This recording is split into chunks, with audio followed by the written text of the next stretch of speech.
But let's chat about cricket for a moment. As you know, David Warner got the Allan Border Medal, the Australian Cricketer of the Year. I'm joined by the sports editor of The Australian, Wally Mason. Wally, he made a stack of runs over the summer and back in the World Cup. You don't reckon he deserved it? Mate, I got a lot of time for Dave Warner. I think he did the wrong thing in South Africa 18 months, 2 years ago. But he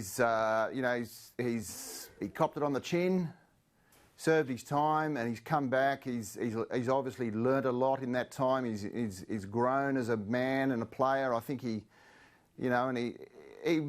certainly got the points to win the medal, and he scored a lot of runs over summer. He had a great World Cup.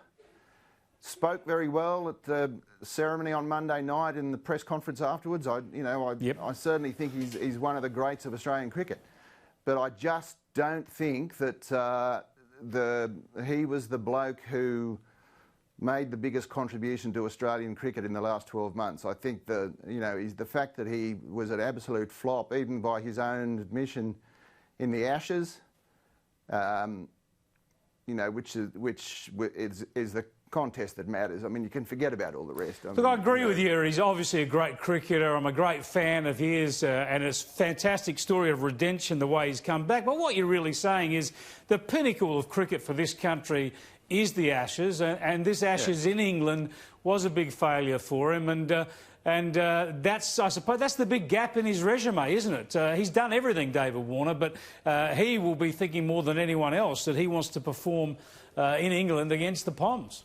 Well, he will, and I think that, to be honest, it's not so much that he didn't deserve the Border Medal, but there are other blokes who probably deserved it more. I think Steve Smith was the difference between the two teams in the Ashes. He scored 774 runs, and he missed one of the tests with a concussion injury. He was absolutely colossal. They couldn't get him out. Yep. And that's the contribution. And I think if you stop 10 cricket fans in the street and ask them who they thought had done the most for Australian cricket in the last 12 months, 9 of them would say Steve Smith, and the other one might say Marnus Labuschagne or Pat Cummins. Pat Cummins would have to have a Exactly. Interesting debate, and I appreciate your comments on it. Thanks for joining us. Well, just briefly though, Elise Perry, there's no arguments there, is there? She's just rewriting the record books when it comes to cricket for women in Australia, around the world.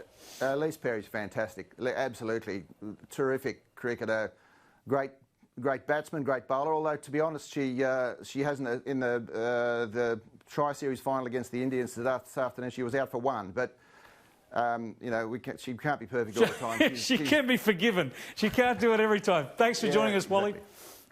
Good to be with you. Wally Mason there, sports editor at The Australian. Interesting debate, that one, but don't we love our cricketers, male and female?